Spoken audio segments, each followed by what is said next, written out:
ئازادی بێشەرت و مەرجی بەندکراوانی سیاسی درووشمێکی سەرەکی لە بزووتنەوەی ناڕەزایەتی ئێستادا. ناوەندی هەواڵنێری بەهار لە زومرەی ئەو سایتانەیە کە لە دەستگای سانسۆری کۆماری ئیسلامی جەوازی وەرگرتووە.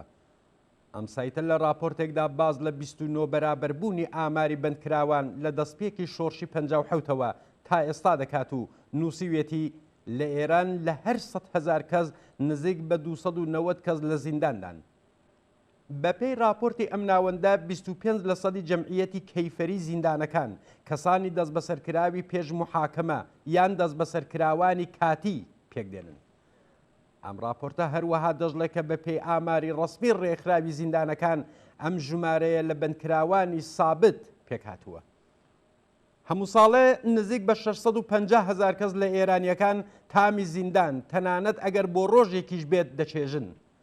ئەم ژمارەیە لە بەندکراوان لە حاڵێکدایە کە زەرفیەتی ڕسمی زیندانەکانی ئێران تەنیا 88,000 کەس ڕاگەیەندراوە.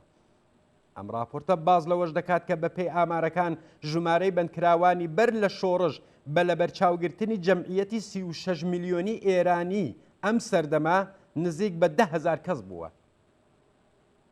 ئێرانی ژێردەسەڵاتی کۆماری ئیسلامی لە زومرەی ئەو دەگمەن وڵاتانەی جیهانەکە هێشتاش چالاکانی سیاسی و کۆمەڵایەتی تێیدا زیندانی ئەشکەنجە و ئیعدام دەکرێن. ئامارێکی ورد لە ژمارەی بەندکراوانی سیاسی لە ئێران بوونی نییە. حکوومەتی ئیسلامی ئەساسەن حاشا لە بوونی بەندکراوانی سیاسی لە ئێران دەکات و دەست بەسەرکراوانی سیاسی بە زیندانیانی ئەمنیەتی ناو لێ دەبات. کۆماری ئیسلامی لە سەرەتای بەدەسەڵات گەیشتنیەوە هەموو زیندانەکانی ڕژیمی پاشایەتی تەحویل وەرگرت و لە ماوەی 4 دەیەدا بە سەدان زیندانی نەهێنی و بێناو نیشانی بەم زیندانانە ئیزدەیات کرد. بە جۆرێک کە بە وتەی بەرپرسانی خودی ڕژیم جەمعیەتی بەندکراوانی لە چاو و سەردەمی حکوومەتی پاشایەتی 29% بردەسەرێ. ئێران لە بواری ژمارەی بەندکراوان بە نسبەت جەمعیەتەکەی لە ناو وڵاتانی جیهاندا باڵانشینە. ڕژیمی ئیسلامی نەتەنیا ژمارەی بەندکراوانی یەکجار بردەسەرێ بەڵکو تۆمەتی بەندکراوانیشی بە بیانووی ئەمنیەتی و هەڕەشە بۆ سەر ئەمنیەتی نظام یەکجار پەرە پێداوە. ڕژیم هیچ جۆرە دژایەتیەک لە هیچ بوارێکی ژیانی سیاسی کۆمەلگادا بە ڕسمیەت ناناسێت و ئەم ئاڕاستانە بە مەترسێکی جددی بۆ مانەوەی دەسەڵاتەکەی پێناسە دەکات. هەر لە سەرەتای بەدەسەڵات گەیشتنی ڕژیمی ئیسلامیەوە نەتەنیا ڕێکخراوە سیاسەکانی نەیاری ڕژیم بەڵکو کەسانی چەپ و کۆمونیست، چالاکانی کرێکاری، سێکۆلار و دموکراتەکان، کەمینە نەتەوەیی و مەسحەبیەکان، خەڵکی کوردستان و بەهاییەکان لەگەڵ دوژمنایەتی و توندوتیژی تۆخی ئەم ڕژیمە بەڕەوڕووبوونەوە و هەزاران کەسیان ئیعدام، ئەشکەنجە و زیندانی کران و یان ناچار بوون ئێران جێبهێڵن. ژنان و فەمینیستەکان، چالاکانی مافی مرۆڤ و پارێزەرانی شەریف و ئازادی خواز زەربەی قورسیان لە دیکتاتۆری دینی بەرکەوت. نووسەران، ڕۆژنامەوانان، هونەرمەندان، موزیسیەن و سینەماکاران شەپۆلێکی دیکەی سەرکوت و گوشاری ڕژیم بوون. ژینگە پارێزان و هەموو چالاکانی کۆمەڵایەتی بە بیانووی بێبنەماوە زیندانی کران و هەندێک جار لە سێدارە دران. هەڵسوکەوتی ڕژیم لەگەڵ نەیارانی بە جێگایە گەیشت کە تەنانەت باڵ و سەرانێک لە حکوومەتی ئیسلامیشی حەسر و زیندانی کرد. ئەمڕۆ لە ئێران کەمتر بنەماڵەیەک پەیدا دەبێت کە کەسیان کەسانێکیان بە هۆکاری سیاسی نەخرابنە زیندان، ئیعدام نەکرابن و یان بە ناچار کۆچیان نەکردبێ. ئەو گرتە ڤیدیۆیانەی کە لەم دواییانەدا لە هەڵسوکەوتی مامورانی ڕژیم لەگەڵ بەدکراوانی ئاسایی لە زیندانی ئێڤین بڵاوکراوەتەوە نیشانی دەدات کە توندوتیژی ڕژیم تەنیا بەندکراوانی سیاسی ناگرێتەوە، بەڵکو بەندکراوانی ئاساییش لەگەڵ هەموو جۆرە سوکایەتی و ئەشکەنجەیەک بەڕۆڕون.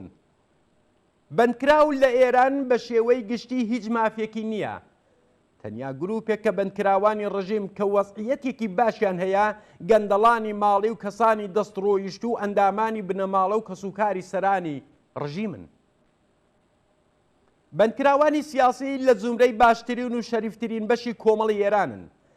ئەوەن بۆ ئازادی، یەکسانی، هەڵوەشانەوەی هەڵاواردن، نەمانی یەکجاری ئەشکەنجە و ئیعدام، مافی هەژاران و زەحمەتکێشان، عەداڵەت و هەڵوەشانەوەی هەموو جۆرە هەڵاواردنێکی نەتەوەیی ئاینی و جنسیەتی خەبات دەکەن و لە پێناو وەدیهێنانی ئارمانە ئینسانیەکانیان بەهایەکی قورس دەدەن. ئازادی گشت بەنگراوانی سیاسی هەڵوەشانەوەی ئەشکەنجە و یادام پێشمەرجی هەموو جۆرە کرانەوە و پێشکەوتنێکی سیاسیە و پێویستە دروشمی ئازادی دەستبەجێی بەندکراوانی سیاسی سەرەکیترین و گرنگترین دروشمی جەماوەری ناڕازی لەسەر تاسەری ئێران بێت. هیچ کەس نابێت بە تاوانی خەبات بۆ مافی خۆی بە تاوانی ناڕزایەتی دەربڕین دژ بە فەلاکەت و ستەم بە تاوانی هەبوونی بیر و باوەڕی جیاواز و ئەنجامدانی چالاکی سیاسی دەست بەسەر و زیندانی بکرێت.